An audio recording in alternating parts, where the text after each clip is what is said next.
Magandang araw mga kaibigan.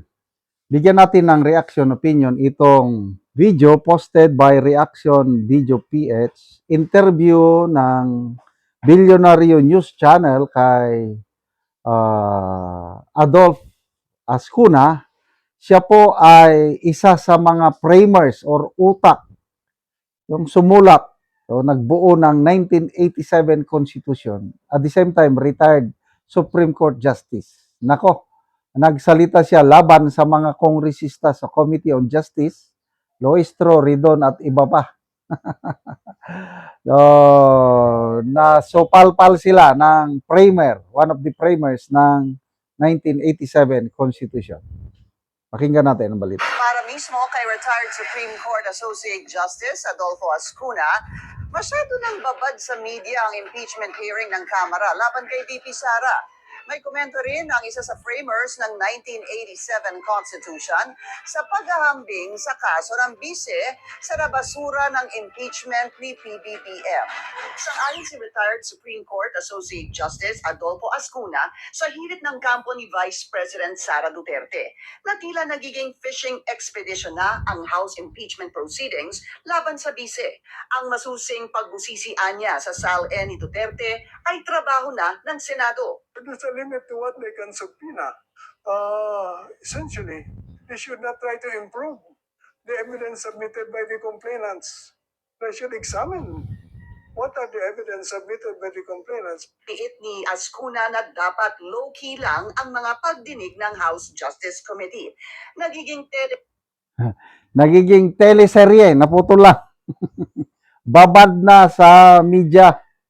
Kasi kung ituloy natin yung interview na yon, sinasabi ni Justice Ascuna na alam ng mga kongresista sa Committee on Justice na hindi sila mananalo sa impeachment court sa Senado. They don't have the numbers, sabi niya. Kaya, sa tingin ko, sabi ng retired Supreme Court Justice, dito pa lang sa Committee on Justice, nilalabas na nila yung mga ebidensya nila, nag-gather sila ilabas para masira nila si VP Sara. So, desperado. Di ba may kanta? Di ko lang kabisado. Basta, desperado. La, la, la, la, la, la. Desperado na sila. O ngayon, 3 petisyon na ang naisampa sa Korte Suprema na pinapatigil o pinapadeclare void ab initio itong impeachment proceedings na sinimulan ng Committee on Justice. Nauna yung grupo ni Attorney Torion. Pumangalawa, grupo ni si VP Sara na mismo in her capacity as Vice President. Pangatlo, mga iba pang lawyers. So, 3 na. Tapos sinasabi nila na takot daw si VP Sara, ayaw daw niyang sagutin ang reklamo sa kanya. Eh, hindi. Sabi ng kampo ni VP Sara, we want this to proceed. Kung pwede nga, iakyat na nila sa Senado yung impeachment. Kasi ang kampo ni VP Sara hindi na nagbigay ng ebidensya or whatsoever. Pinaubayan na nila. Bahala na kayo. Iakyat nyo na. Para ang tunay na bloodbath magsimula na sa sa Senado, sa trial. Up to now, hindi pa iakyat kasi nga kailangan nila ng marami pang trial. Kaya sinasabi na ni Justice Ascuna na babad na sa media. Ginawa ng mini trial.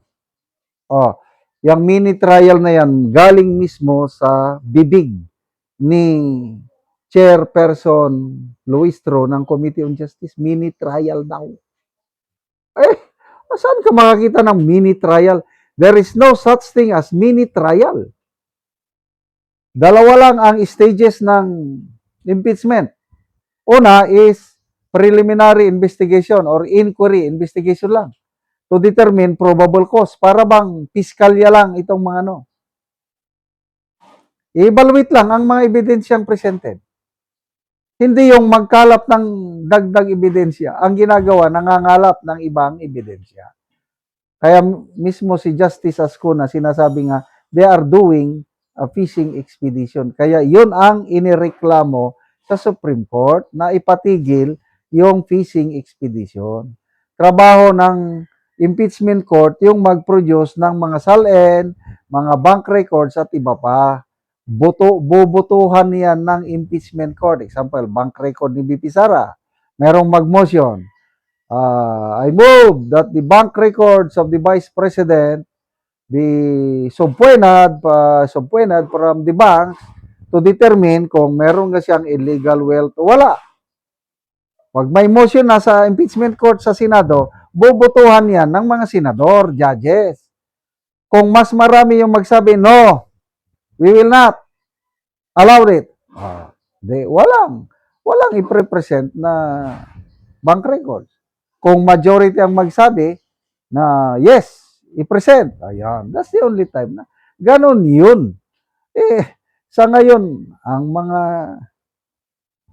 piskalya naman ang nag-ano. Anyway, teleserye na nga, I agree with Justice Ascona na teleserye na itong nangyayari para siraan nila si BP Sara.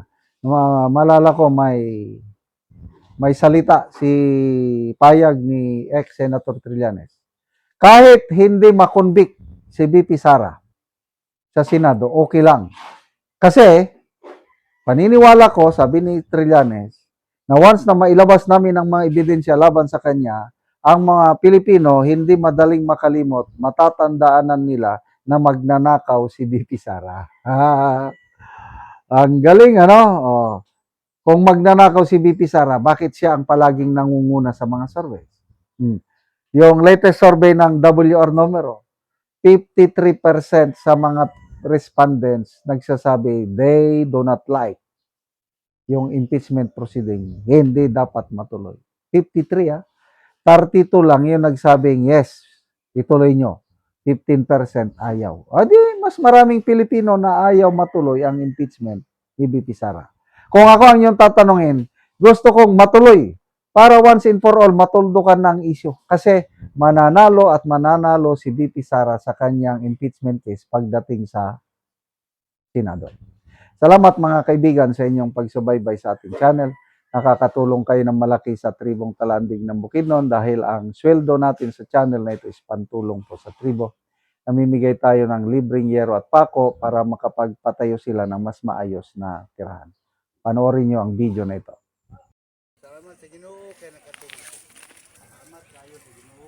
O si Lolo ang matagaan og yero nga mag-atop siyang balay.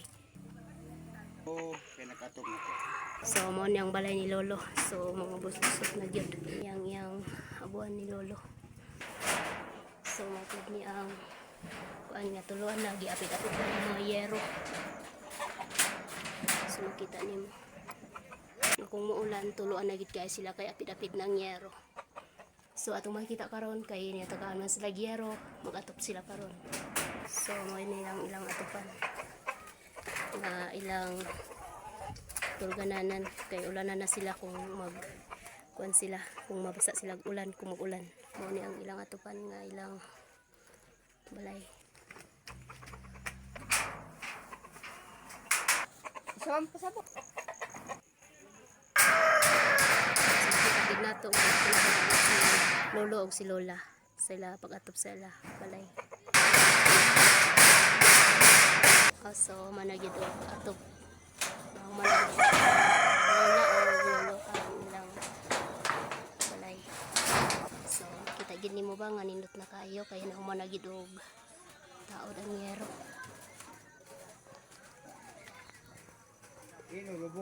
Ug karon atong pangutan-on karon si nanay ug tatay nga nahuman naman gid ang ilang atop nga yero.